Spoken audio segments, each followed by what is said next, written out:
Welcome to Pharmacy View podcast, where we provide regular interviews with pharmacists and key people within Australian pharmacy and the associated global industry. In this stream of podcast episodes, we discuss with our guests the full scope of leadership tools that go into building the pharmacy leader's toolbox for team and career success. I am your host, Chantelle Turner, pharmacist, leadership coach, and founder of Turn Pharmacy Leadership. My guest today is proudly brought to you by Shopfront Solutions for all your shelf and digital marketing needs, part of the Arion Technologies Group.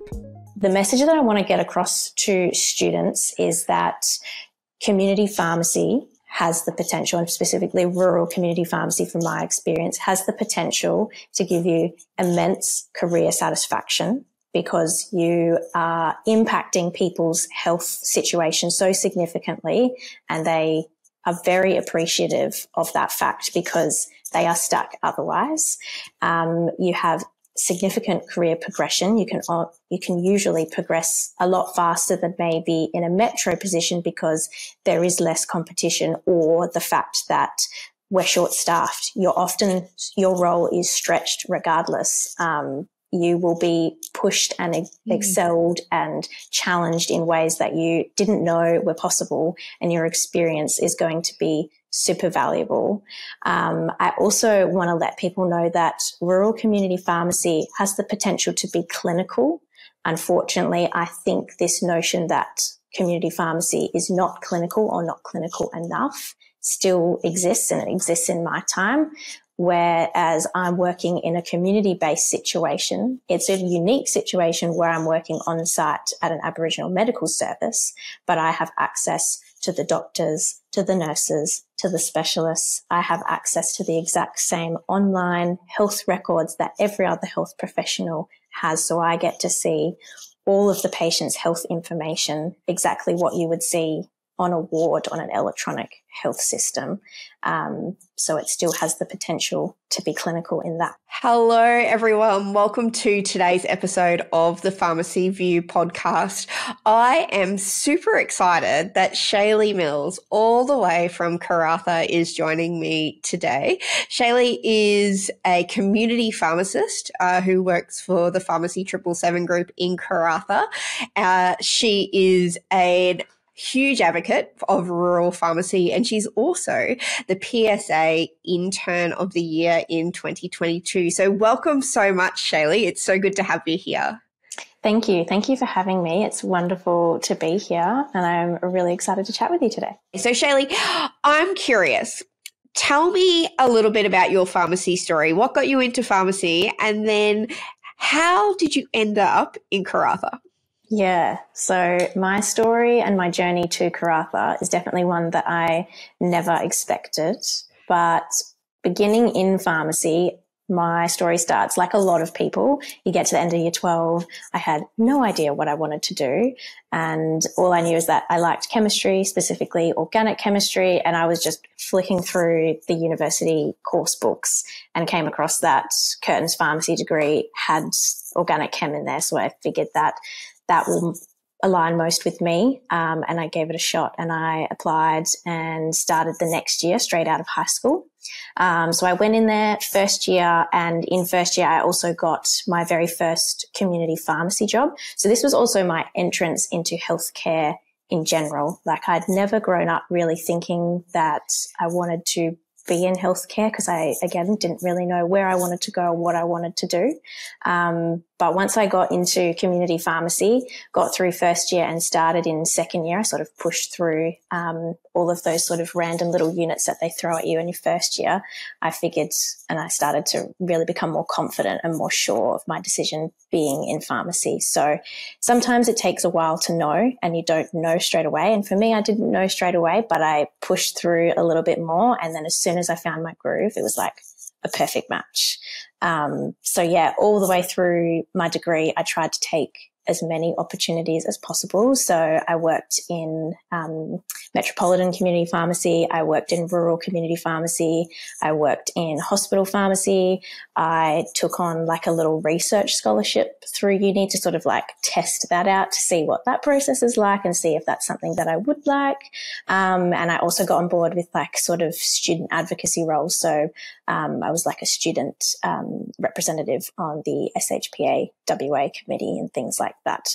So yeah, then fast forward, I'm at the end of fourth year trying to figure out what I might like to do and where I might like to go. And I think because I had a taste of all sorts of types of pharmacy by the time I finished, I felt really confident in being able to choose an internship in the Kimberley, which is a good 2.5 hour flight up north from Perth in northern Western Australia. And the internship that I took is predominantly centred around services in Aboriginal medical services. And that seemed like a best, sort of like the best of all types of pharmacy, community, clinical, and it was very collaborative and multidisciplinary. So yeah, I took that on and I had an amazing time. It was an awesome experience. But in fourth year, I took a rural prac, which again, I always highly recommend taking rural pracs because you don't know what you don't like until you try it. And it was at Pharmacy 777 in Karratha. And I always knew like from then on, I have to come back here. And now here I am 2 years later, still there. Amazing. Yeah. It sounds like while it was a bit of a convoluted way to get to, it was really through that willingness to put yourself out there and being willing to stretch and explore all of those opportunities that allowed you to land with one that has clearly fitted you so well. Well. You have to really put yourself out there, especially for these types of roles because they're not as well known. So that's, you come across them by exposing yourself a little bit more. And, I also grew up in a rural area. I always thought, I'm done living out in the country. I'm going to stay in the city. And then you come across these opportunities that rural has to offer. And I tried them and here I am. So, Shaylee, I do want to go into, your passion about rural pharmacy. You said that you grew up in a rural community, but what has really got you to grab rural pharmacy by the horns and have really taken it on yourself to, well, at least from my perspective, take on such a huge advocacy role?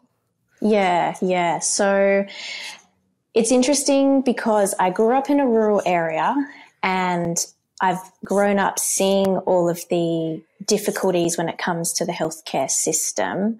But it wasn't until I actually immersed myself as a healthcare professional myself in rural areas for these past 3 years that I've really been eye-opened to how significant these access to healthcare issues are and how significant the disease burden is. Like it really isn't until you actually get in there that you fully understand how hard it is for some of these patients to get care and to keep on top of their health.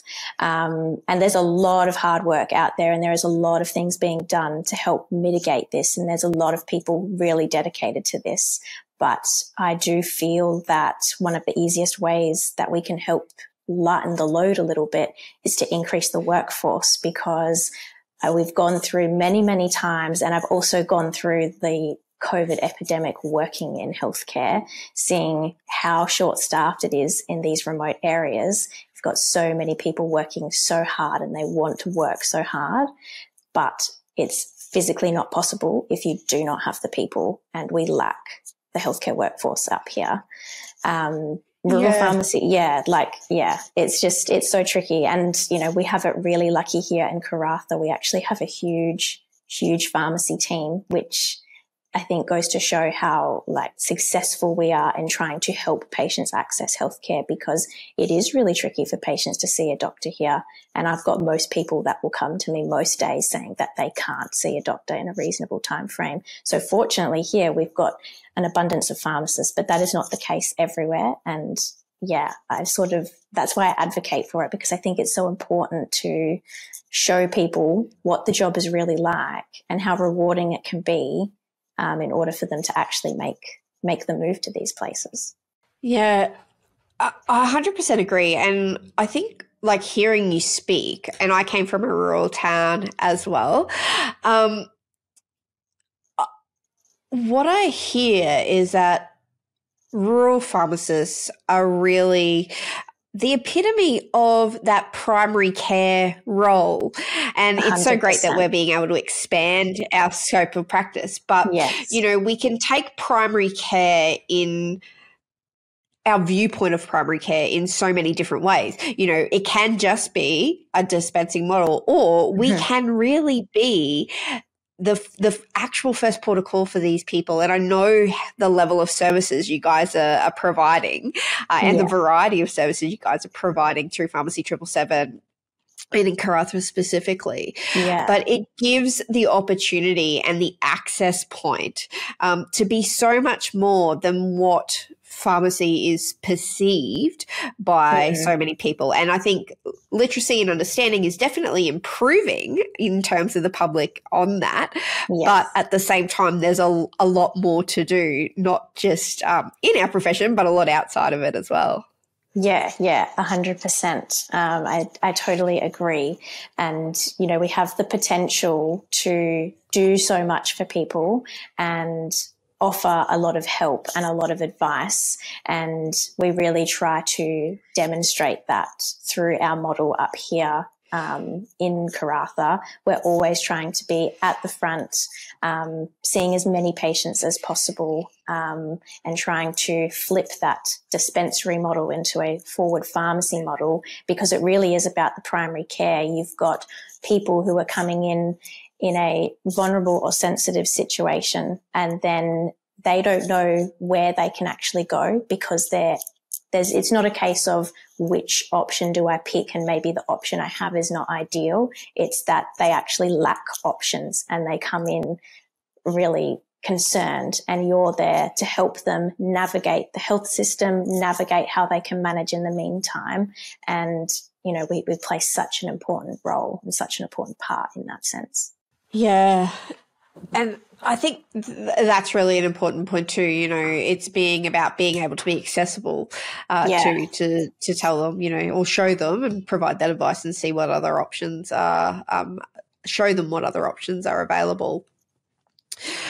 I'm just going to change tack for just a second, because this has been bubbling up in my head since we've started. I had a conversation with a fourth-year pharmacy student the other day, and I found it quite interesting that the age-old question of where are you doing your intern, hospital or community, is still such a topic that is on our pharmacy students' lips. Yeah. And through being able to, talk to Pharmacy 777 and other groups, and particularly rural pharmacists as well, I said to this person, don't just pocket yourself because people go, I need to go to hospital because of, opportunity and breadth of knowledge and that. And I said, there's these amazing opportunities in rural pharmacy that these guys are just trendsetters and paving the way. Yeah. I'm just curious on what your take is, and what type of message would you like to get out to our pharmacy students about what community pharmacy, and what particularly rural community pharmacy, has to offer in terms of job opportunities and professional satisfaction as well? Yeah. This is actually a great question. Such a good point, because I can really relate to that. Only having graduated a couple of years ago, that conversation about where are you doing your internship? And it was very heavily centered around, are you going into community or are you going to try and get into hospital? And it was really that notion that those are your two options as an intern. And rural pharmacy is probably, I feel like, especially after doing my internship in rural, it's either pocketed away or just classed under community pharmacy, which is what we do. But I do feel like it's on a realm of its own. So the message that I want to get across to students is that community pharmacy has the potential, and specifically rural community pharmacy from my experience, has the potential to give you immense career satisfaction because you are impacting people's health situation so significantly, and they are very appreciative of that fact because they are stuck otherwise. You have significant career progression. You can usually progress a lot faster than maybe in a metro position because there is less competition, or the fact that we're short-staffed. Your role is stretched regardless. You will be pushed and excelled and challenged in ways that you didn't know were possible, and your experience is going to be super valuable. I also want to let people know that rural community pharmacy has the potential to be clinical. Unfortunately, I think this notion that community pharmacy is not clinical or not clinical enough still exists, and it exists in my time. Whereas I'm working in a community-based situation, it's a unique situation where I'm working on site at an Aboriginal medical service, but I have access to the doctors, to the nurses, to the specialists. I have access to the exact same online health records that every other health professional has. So I get to see all of the patient's health information, exactly what you would see on a ward on an electronic health system. So it still has the potential to be clinical in that way.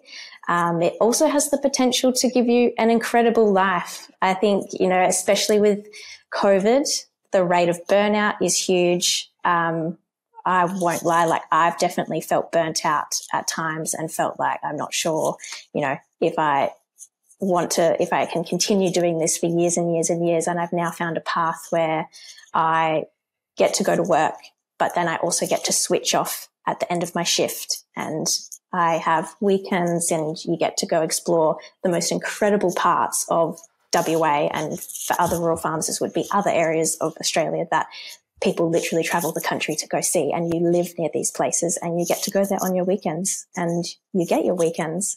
It's great. There's so many factors to it. It has, rural community pharmacy has the potential to give you an incredible job and an incredible life. And that's the message that I want to send across.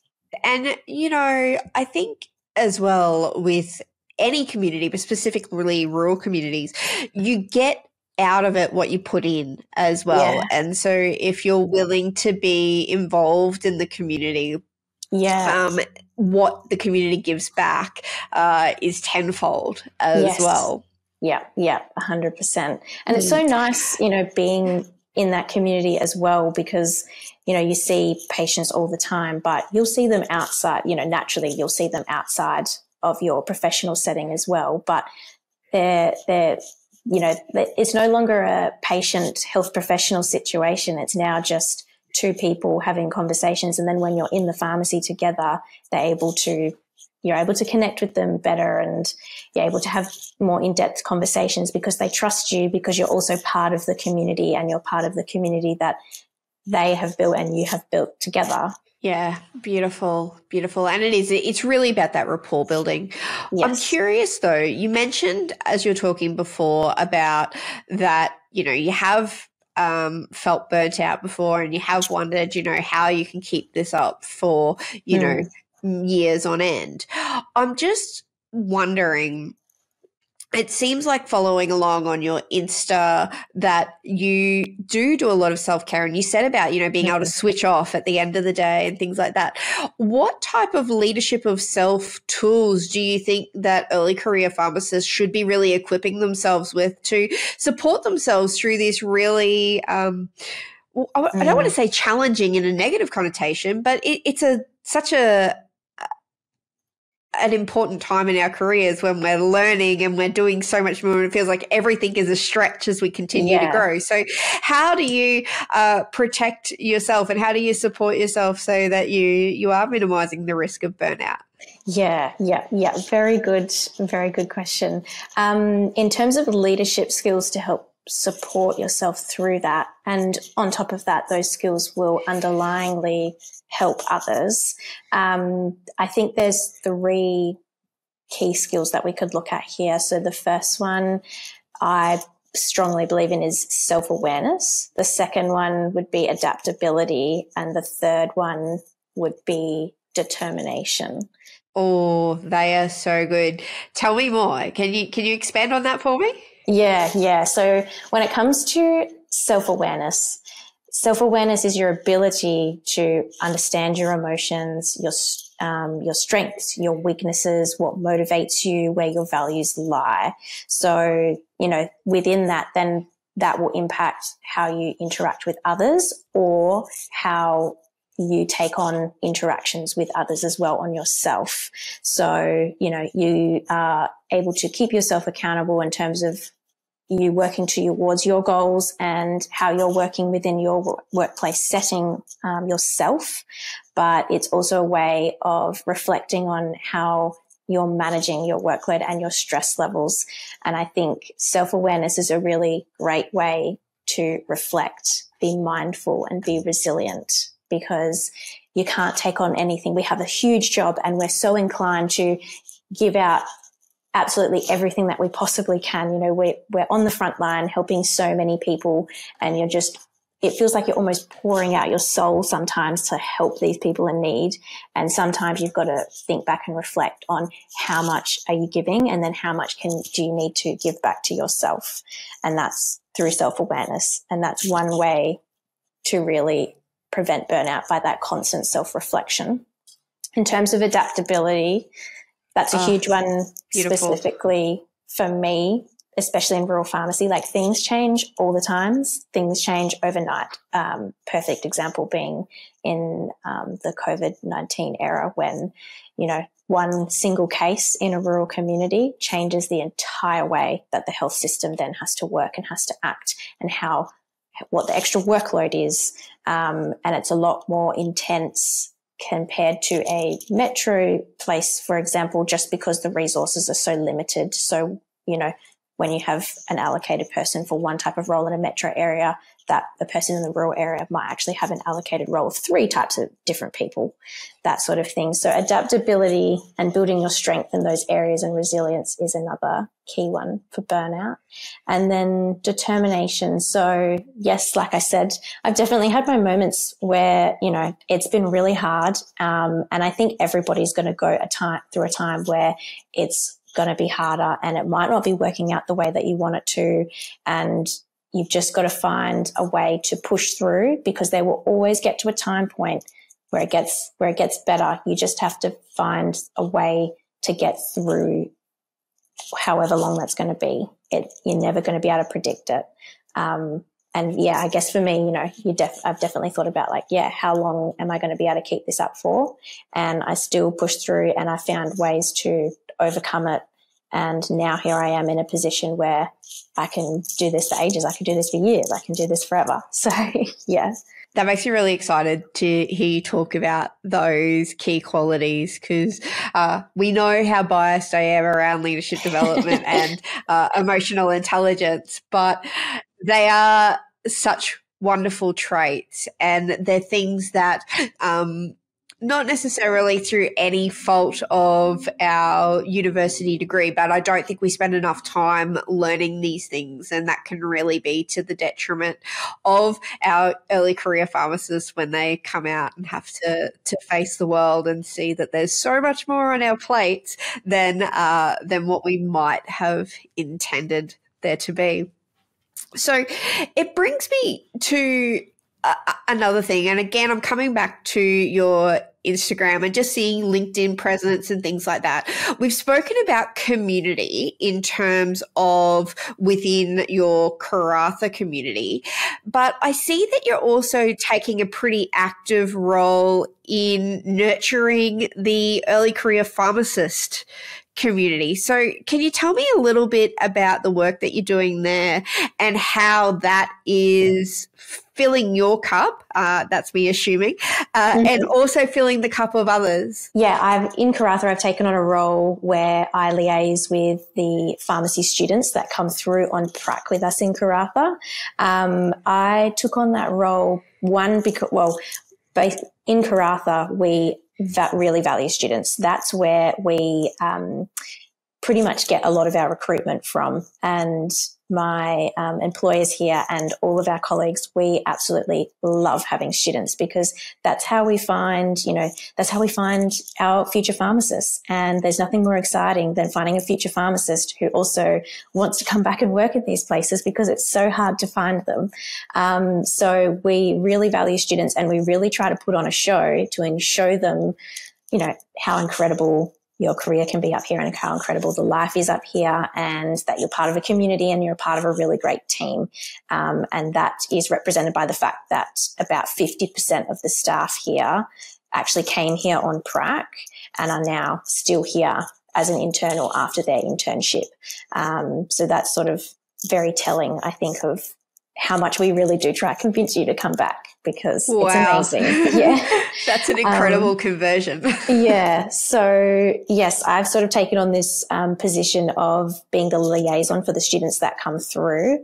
And that was because I also personally just love having students through and mentoring people, because I think of when I was back as a student and how keen and excited I was to, be an upcoming pharmacist and just ready to get on deck and get going.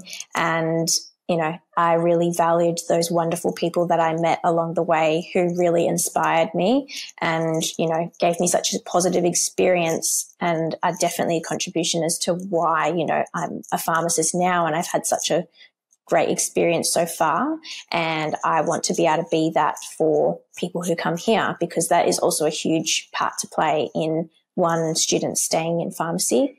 There is a negative story out there, especially now with 60-day dispense. And, I am a classic example where my first job, the first thing that was said to me was, why are you studying pharmacy? You should go into medicine instead. Don't do it.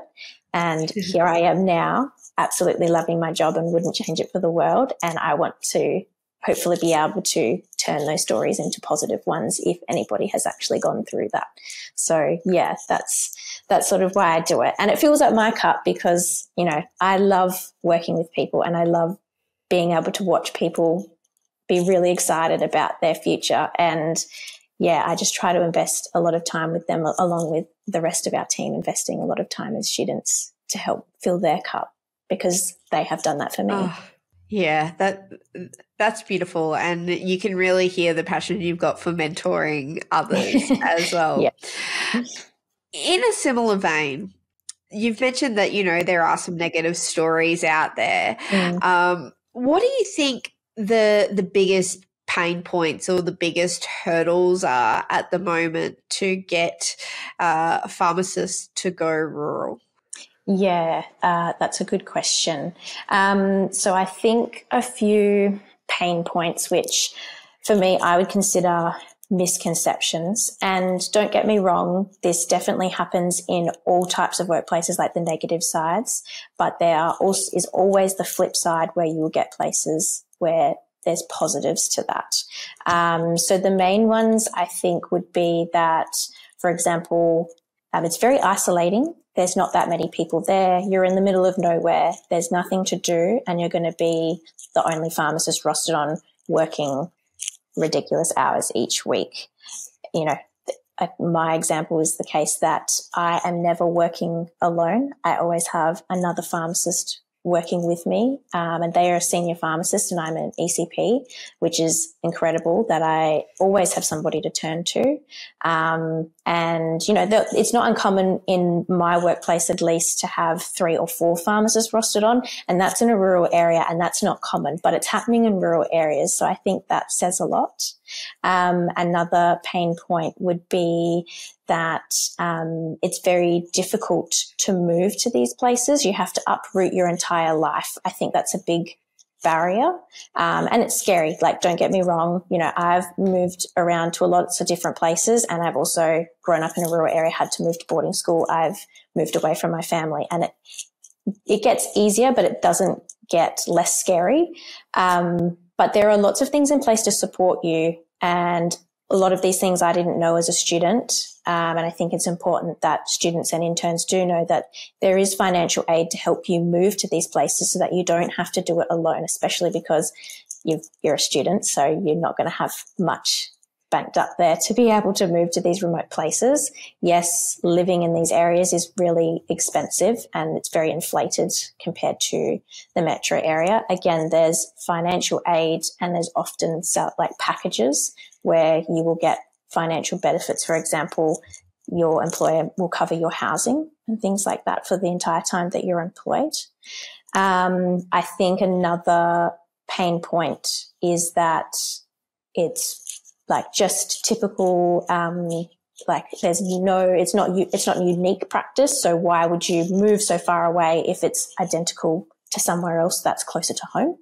And that's not the case, which example is the fact that I am working as an on-site pharmacist in an Aboriginal medical service with so many other health professionals. That's a very unique career, and it's a very unique job. And I think it was mentioned once while I was at uni and it wasn't mentioned properly. And I think that's a big problem because it's now my favorite part of my job is working out there, and it's incredible. And it's so unique, and there's career progression within that. And it also gives you incredible professional experience as well. So those would be the three main sort of pain points that I think for people moving rural. Yeah. So what I was about to say was that they do seem like three pretty common pain points, and this is a little bit of a question without notice, and you have someone answered it already, but if you had a magical wand and you could resolve these pain points, what do you think the solutions might look like? The main thing is that we need to be having these conversations about how to overcome these pain points, because I think there are solutions. It's just nobody's talking about the solutions because nobody's talking about this practice in general. We need to be talking to students earlier. We need to be starting at the university level because that's where it starts, and that's where you inspire people most because they're at the beginning of their careers and they're so excited.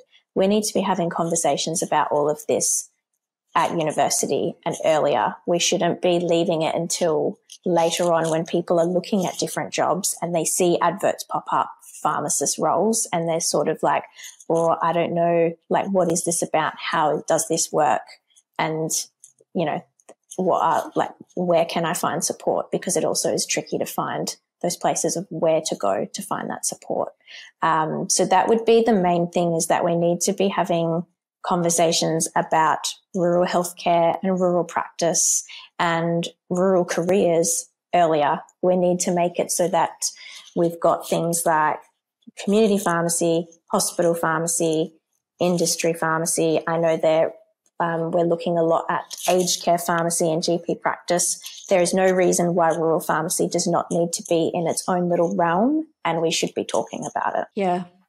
So what I'm hearing in all of this is that we need to really shine a spotlight much more on rural pharmacy, and, rural pharmacy probably needs a bigger seat at the table as well when it comes to talking about these things. And I can think of no better person to be flying the flag than you, Shaylee.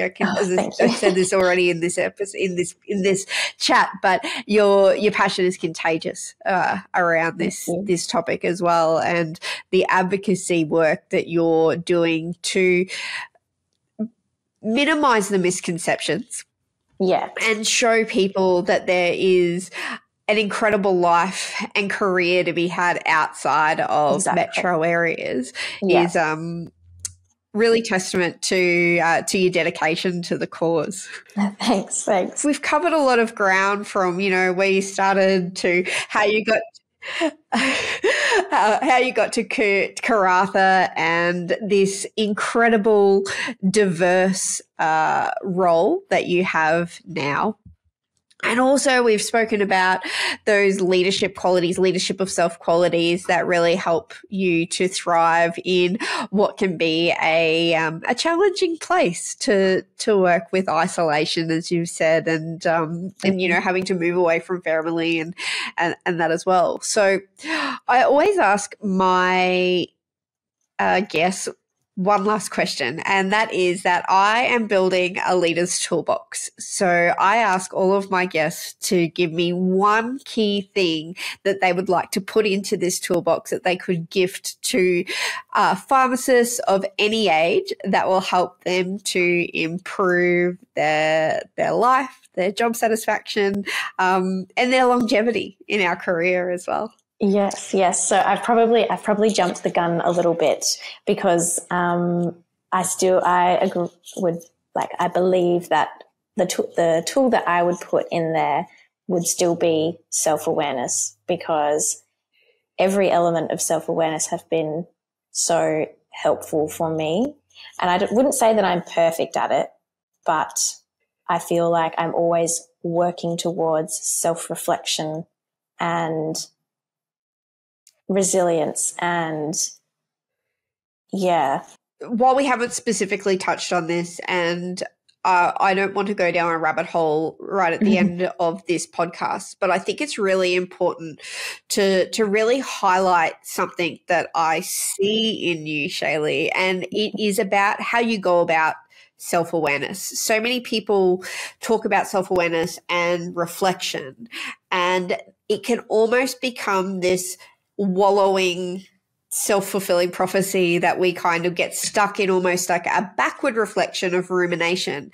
But what I see you doing is being able to reflect on those situations and then looking and asking yourself, what can I do, or what will I do, and find ways to move forward as well. And that's where I think the real magic of self-awareness comes to light. And I think that you're a living and breathing example of that as well. So thank you. No, that's so true though, when you say, using self-awareness as how you can move forward, because that is exactly like the case for me. I've been, I'm really passionate about pharmacy, which, I am one of those people where I'm just like, it's great. It's amazing. And, some people might say it's too much, but I think, because of that, I'm always striving to look at the next thing, and the next thing may not always be obvious. And then sometimes it's very easy to get caught up in the fact that you want more, you just don't know where to find more. And that can be very confusing, because then you sort of go about, am I stuck in one place? What should I do now? What am I doing next? Like, where is my life and career going? And I think through that self-awareness, you just keep trialing and testing and, thinking through all of your ideas, going through all of those thoughts. And I think that's why I've also sort of ended up in this social media space now through like my Instagram, which is called Pharmacists Outbush, and I've got that across LinkedIn and TikTok under the name Hey It's Shay. And that's actually just been so much fun, and it's made my job even more enjoyable, because I now get to reach other young pharmacists, and we know that I love that sort of like student mentorship space, and it's really supplemented my career. But it took me a good, like 18 months to find that kind of thing, where now I've got like, I've found this thing that harnesses my passion, and now I'm going to roll with it. And sometimes it doesn't present to us straight away, and it can be really hard to navigate that. But that's where self-reflection comes in. It's thinking through all of those thoughts for a way forward. Beautifully said. Beautifully said. And I think that that is such a wonderful note to leave it on. Self-reflection, to be able to look through the options to find their way forward. So eloquently put. So thank you so much for joining me today. It has been an absolute pleasure to have you virtually in the studio, and I can't wait to follow along some more on LinkedIn, TikTok, Insta, and see what exciting things you do next. So thank you so much. No, thank you for having me, and thank you for allowing me to share my story. It's been a pleasure. Thanks for joining us today on the Pharmacy View podcast. And don't forget to like, share, and leave us a comment if you found this episode of value or have feedback. Podcast episodes are promoted through social media, LinkedIn, YouTube, and major podcast mediums. And each episode can be found on the Pharmacy View webpage with links to guest contact and business details. If you're a pharmacist or industry support supplier who would like to join us on an episode, send us a message through LinkedIn or complete an inquiry form on the Pharmacy View webpage. I am your host, Chantelle Turner, pharmacist, leadership coach, and founder of Turn Pharmacy Leadership. And on behalf of Shopfront Solutions and Arion Technologies, thanks again for joining us today on the Pharmacy View podcast.